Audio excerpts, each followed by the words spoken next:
ठीक है, हम लोग आज गोविंद पारिक का फोर्थ पेज शुरू करने वाले हैं। वो पेज शुरू करने से पहले हम लोग थर्ड पेज का रिवीजन करेंगे। ओके। नपुंसक के भेद। सो चरक, नपुंसक और क्लेबे दोनों को सेम ही कंसिडर करते हैं। तो चार चार भेद बताए हैं: बीजोपघात, ध्वजोपघात, जरा, संभवज और शुक्रक्षयज। सुश्रुत नपुंसक के भेद 5 बताता है: 4 सशुक्र और 1 अशुक्र। 5 भेद में 4 सशुक्र, 1 अशुक्र। सशुक्र में आसक के संबंधी कुंभिक, ईर्षक और अशुक्र में षंडक। सुश्रुत क्लेबे के 6 बताता है भेद: मानसिक, शुक्रक्षय, अतिमैथुनजन्य, शुक्र अवरोधजन्य, मेंढ्र रोगजन्य, सहज और असाध्य। हाँ, सहज। ठीक है, तो अभी ये जो मेंढ्र रोग और सहज वाला है ना, वो असाध्य है। ठीक है। बल वृद्धि कर भाव चरक ने 13 बताए हैं। शरीर वृद्धि कर भाव चरक ने 4 बताए हैं। आहार परिणाम कर भाव 6 बताए हैं। ठीक है, अभी कोष्ठांग चरक ने 15 बताए हैं। सुश्रुत ने 8 बताए हैं। वाग्भट ने भी 8 बताया है। काश्यप चरक जैसे ऑलमोस्ट नियर बाय 13 पकड़ते हैं। ओके। अभी आशय सुश्रुत ने 7 बताए हैं। स्त्रियों में 8 गर्भाशय एक एक्स्ट्रा होता है। काश्यप ने भी 7 आशय बताए। काश्यप ने अलग आशय कौन सा बताया? कृमि आशय। ये एक प्रीवियस ईयर में पूछा गया था। शारंगधर ने स्तन्य आशय बताया है। ठीक है, कौन से 7 आशय बताए हैं? वातज, पित्तज, कफज, रक्तज, आमाशय, पक्वाशय, मूत्राशय। ठीक है, और गर्भाशय स्त्रियों में त्वचा के बीच चरक ने 6 बताए हैं। सुश्रुत ने 7 बताए हैं। धमनिया चरक ने 200 बताई है। सुश्रुत ने 24 बताई है। कुष्ठ के चरक ने 60, 18 और असंख्य प्रकार बताए हैं। सुश्रुत ने 18 प्रकार बताए हैं। भेल ने 18 बताए हैं। वो उसमें से 9 साध्य है, 9 असाध्य है। उन्माद के 5 भेद चरक ने बताया है: वातज, पित्तज, कफज, सन्निपतज और आगंतुज। सुश्रुत ने 6 बताए। चरक उक्त 4 और आगंतुज के बदले क्या बताया है? विषज और मानस उन्माद। ठीक है, माधवकर ने भी सुश्रुत जैसे 6 बताए हैं। शोध के भेद चरक ने 2 और 3 बताए हैं। सुश्रुत ने 2, 5, 6 बताए हैं। वाग्भट ने 3 और 9 बताए हैं। माधव ने 9 बताए हैं। ग्रंथि के भेद, ग्रंथि में सन्निपतज ग्रंथि ऐसा कुछ होता ही नहीं है। ठीक है, चरक ने 6 बताए हैं। वातज, पित्तज, कफज, सीराज, ममसज, मेदज। सुश्रुत ने 5 बताए हैं। वातज, पित्तज, कफज, सीराज, मेदोज, ममसज को कट कर दिया।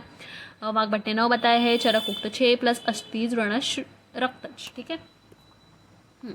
ये त्वचा वाला प्रकरण था। प्रथम वाली चरकनुसार चरक ने तो 6 बताए हैं। प्रथम वाली उदक धरा, द्वितीय अश्रुक धरा, तृतीय में सिद्धम और किलास होता है, चतुर्थ में दद्रु और कुष्ठ होता है, पंचम में अलज और विद्रदी होता है। षष्ठी वाली त्वचा को अगर कट करेंगे या फिर छिन्न हो गई तो फिर क्या होगा? तम प्रवेश और स्थूल मूल की पीड़ा का बनेंगे। ओके। ठीक है, और फिर बाद में सुश्रुत ने 7 त्वचा बताई है। प्रथम अवभासिनी, उसकी 1/18 थिकनेस है।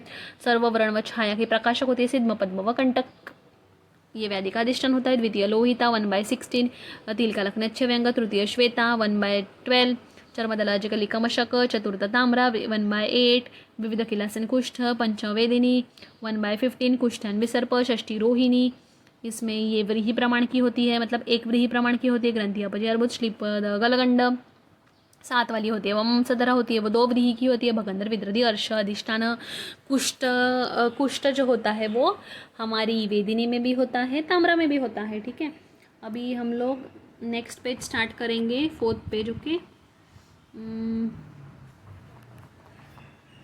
ठीक है, लेट्स सी।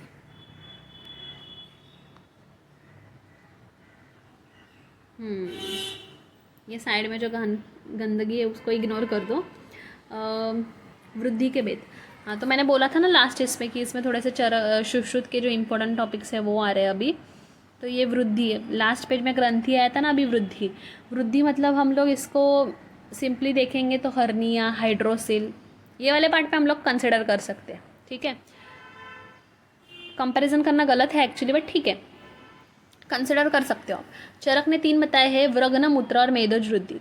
अभी सुश्रुत की तो स्पेशलिटी है ये, बिकॉज हर्निया वाला पार्ट हो गया, हाइड्रोसिल वाला पार्ट हो गया। ये हम लोग कौन से सर्जरी वाले सेक्शन में पढ़ते हैं, और हमारे सर्जन कौन है? सुश्रुत जी है। ठीक है, धन्वंतरी संप्रदाय।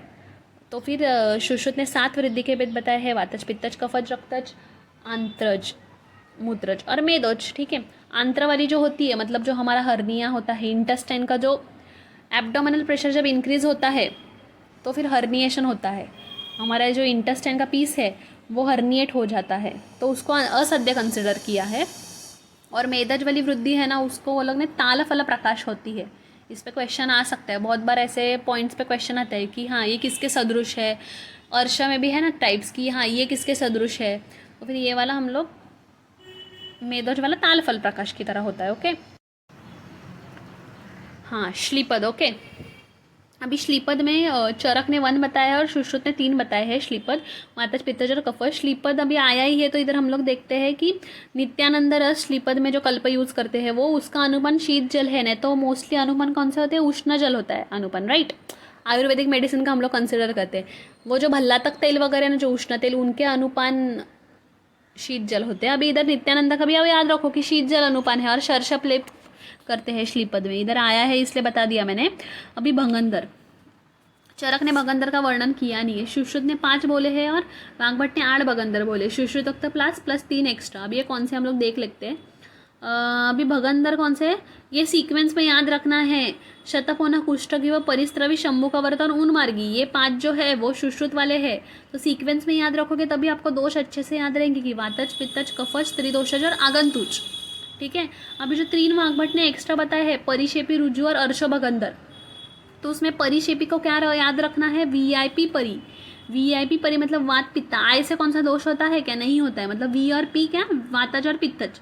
परिक्षेपी, ठीक है। विक्की राजा, विक्की राजा, रुजु रुजु, राजा राजा, ऐसा पकड़ सकते हैं हम लोग। तो विक्की राजा मतलब वातज कफज, ठीक है। और अर्श भगंदर का भी ये ट्रिक मैंने इधर दिखाई है कि कप्पू को अर्श हुआ वगैरह, मतलब कफ पित्तज, या फिर इसको ऐसे भी याद नहीं रहेगा ना, तो फिर अभी जो परिशिप या रुजु वाला है वो वात पित्तज और वात कफज है, तो बचा कौन सा कॉम्बिनेशन, पित्त कफज वाला बच गया, तो फिर अर्श वाला ऑफकोर्स पित्त कफज रहेगा, तो ये याद नहीं रखोगे फिर भी हो जाएगा, ठीक है। ये भगंदर के प्रकार आपको समझ में आ गए ना, ठीक है। अभी नेक्स्ट, अभी अर्श, चरक ने 2 ही बताए हैं, सहज और उत्तर कालज, और आर्द्र और शुष्क अर्श, ठीक है। आर्द्र वाला अर्श मतलब जो ब्लीडिंग पाइल्स नहीं होते, तो वो कैसे रहेंगे, ब्लड नहीं होगा, मतलब कैसा होगा, सॉरी, आर्द्र वाले मतलब ब्लीडिंग पाइल्स होते हैं, ठीक है। ब्लीडिंग पाइल्स मतलब क्या होगा, उनमें पित्त और रक्त होगा, उष्णता ज़्यादा होगी इसलिए ब्लीडिंग होगा, ठीक है। और शुष्क मतलब ड्राई किस वजह से होंगे, ड्राई नेचर, रुक्ष नेचर किसका होता है, वात और कफ का, ऐसे आप याद रखो, ये दोष होते हैं, ओके। अभी सुश्रुत ने 6 कौन से अर्श के प्रकार बताए हैं, वातज, पित्तज, कफज, रक्तज,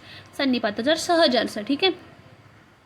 अभी अर्श के दुष्य, अब ये दुष्य वाला हम लोग ना देखेंगे, पहले नेक्स्ट हम लोग देखते हैं, ठीक है। पांडु, अभी पांडु के भेद कौन से हैं, अभी चरक और सुश्रुत दोनों ने ऑलमोस्ट सेम भेद बताए, मतलब चरक के तो पता ही रहेंगे आपको, वातज, पित्तज, कफज, सन्निपातज और मृद भक्षणजन्य। सुश्रुत ने सिर्फ मृद भक्षणजन्य नहीं कंसिडर किया, इसलिए एक कम हो गया ना, ठीक है। अभी हारित ने 8 भेद बताए हैं, तो अभी ये इंपॉर्टेंट है हारित का, तो चरक उक्ता 5, पर जो 2 कामला और एक हलीमक है ना, वो भी इसमें कंसिडर करता है हारित, ठीक है। हाँ, और सुश्रुत ने जो पर्याय बताए हैं इसके पांडु के, वो क्या है, पान की लाधेरक अलसख्य, ये पांडु के पर्याय या भेद भी कंसिडर कर सकते हो आप, ठीक है। कामला के दुष्य हम लोग बाद में देखने वाले हैं। अभी हिक्का के भेद, हिक्का के लक्षण के ऊपर भी बहुत सारे क्वेश्चंस आते हैं, और चरक और सुश्रुत ने एक भेद का सिर्फ फर्क बताया, ठीक है। पहले चरक वाले याद रखते हैं हम लोग, बाद में फिर देखते हैं कि कौन सा अलग माना है सुश्रुत ने। एक बेस रखना है और उसके अलग हम लोग को कंपैरेटिव याद रखना है। एक तो आपको चरक को बेस रखना है और उसके अलग अपना को कंपैरेटिव में सुश्रुत का याद रखना है या फिर वाग्भट का याद रखना है। बेस वाला कौन सा है, महती, गंभीरा, व्यपेता, अन्नजा, शुद्रा, ये 5 प्रकार बताए हैं। तो हमारा जो व्यपेता है उसके बदले सुश्रुत जी बोलते हैं कि यमला है इक्का, ठीक है। अभी अतिसार के भेद, अभी अतिसार के भेद सबने 6 बताए हैं। अलग क्या है फिर, अभी इसमें बहुत कन्फ्यूजन होता है, बहुत कन्फ्यूजन, इसलिए ठीक है मैंने कैसे याद रखा है, I respect the acharya but still. Charak और वाग्भट जी की गर्लफ्रेंड का नाम क्या है, शोभा, और सुश्रुत और माधव जी की गर्लफ्रेंड का नाम क्या है, आशा। चरक एंड वाग्भट की गर्लफ्रेंड से ना शोभा, ठीक है। शोभा म्हणजे शोकज भयज। अभी देखो वातज, पित्तज, कफज और सन्निपातज होगा, ठीक है। और चरक और वाग्भट जी की गर्लफ्रेंड का नाम क्या है, शोभा, तो शोकज और भयज, वाग्भट भी सेम बोलते हैं, और आशा आमज और शोकज, कन्फ्यूजन ही हमेशा के लिए दूर हो गया इसका। अभी विसर्ग के भेद, चरक ने 7 बताए, सुश्रुत ने 5 बताए हैं। चरक ने 7 वातज, पित्तज, कफज, सन्निपातज, आग्नेय, कर्दम ग्रंथि, ये ही सीक्वेंस याद रखो, मतलब इधर जो दिया है ना वो वाला मत याद रखो, हम आग्नेय, कर्दम ग्रंथि, आग्नेय, कर्दम ग्रंथि, आग्नेय, कर्दम ग्रंथि बोलो, 4-5 बार याद हो जाएगा। सुश्रुत ने कौन से बोले हैं, वातज, पित्तज, कफज, सन्निपातज और रक्तज, ठीक है। ये क्लियर हो गया। अभी चरक का मैंने क्यों बोला कि सीक्वेंस याद रखो, अभी AIPGT 2025 में क्वेश्चन आया था, तो उसमें आग्नेय, कर्दम ग्रंथि इनका दोष पूछा था, ओके। तो अभी आग्नेय सीक्वेंस से याद रखने का क्या होगा फ़ायदा, पहला वाला होता है वो वातज, पित्तज होता है, कर्दम वाला क्या होता है, पित्त, कफज होता है, बाद में ग्रंथि वाला जो होता है बचे हुए कौन से वात कफज होता है, वात पित्त, पित्त कफ, वात कफ। ये वाला सीक्वेंस भी हम लोग जब कुष्ठ के जो दोष याद करेंगे ना तभी भी ये वाला सीक्वेंस ही फॉलो होगा। इसलिए ये वाला सीक्वेंस हम लोग को एक बेस बना के रखना है कि वात पित्त, पित्त कफ और वात कफ। ओके, अभी तृष्णा के भेद चरक ने 5 बताए हैं। वातज, पित्तज, कफज तृष्णा बताई है क्या चरक जी ने? नहीं। वातज, पित्तज, आमज, उपसर्ग, क्षयज। अभी सुश्रुत जी ने 7 बताए हैं, उसमें कौन से? वातज, पित्तज, कफज, आमज, शतज, क्षयज, भक्त निमित्तज। अभी इसको हम लोग कैसे याद रखेंगे? हमारे जो 5 कास के प्रकार है, कौन से 5 कास है? वातज, पित्तज, कफज और शतज और क्षयज कास है, राइट। सन्निपातज कास है क्या? नहीं। सन्निपातज तृष्णा भी है क्या? नहीं। तो ये भी एक पॉइंट हो गया। हमारा जैसा ग्रंथि में सन्निपातज नहीं था वैसे तृष्णा में भी सन्निपातज नहीं है, ठीक है। और अभी इधर हम लोग पॉइंट से थोड़ा हट गए। इधर के वातज, पित्तज, कफज, शतज, क्षयज, ये 5 कास है हमारे, प्लस आभा मतलब आमज और भक्त निमित्तज तृष्णा के प्रकार है, ठीक है। अभी विषवेग ना जो हमारी त्वचा थी ना, त्वचा वो सुश्रुत ने कितनी बताई थी? 7 बताई थी और चरक ने 6 बताई थी। अभी इधर कैसे है? चरक ने 1 एक्स्ट्रा बताया, विषवेग 8। मतलब जो मृत्यु होती है ना उसको भी विषवेग में कंसिडर किया, मतलब चरक ने 8 विषवेग बताए, सुश्रुत ने 7 बताए, ठीक है। ये मनुष्य वाली कंडीशन हुई। अभी जानवरों में विषवेग कैसे होते हैं? जो पशु होते हैं ना, पशु और पक्षी, पशु होते हैं वो 4 लिम्स पे चलते हैं, हम लोग को पता है, तो उनमें 4 विषवेग होगा। और पक्षी के 2 विंग्स रहते हैं और 1 टेल रहती है, उसको पकड़ेंगे तो 3। ऐसा ट्रिक बनाने के लिए याद रखो आप, ठीक है। ये दुष्य वाला पॉइंट हम लोग ने छोड़ा था ना, तो पहले तो कुष्ठ और विसर्प के दुष्य दोनों के सेम ही होते हैं, तो इसको कैसे याद रखेंगे? ताला, मार, त्वचा, लसिका, मांस, रक्त, ठीक है।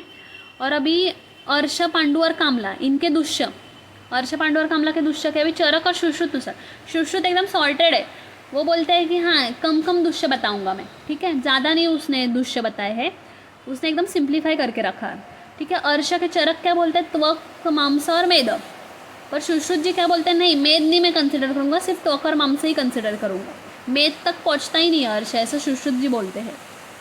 पांडु के क्या है? रस, मांस और रक्त। एक्चुअली चरक का कैसे है? चरक ना पांडु को रस व स्रोतस का व्याधि पकड़ता है, बट सुश्रुत पांडु को रक्त व स्रोतस का व्याधि पकड़ते हैं, इसलिए उन्होंने सुश्रुत ने सिर्फ रक्त दुष्य बताए हैं। कामला में त्वक, मांस और रक्त, और सुश्रुत ने रक्त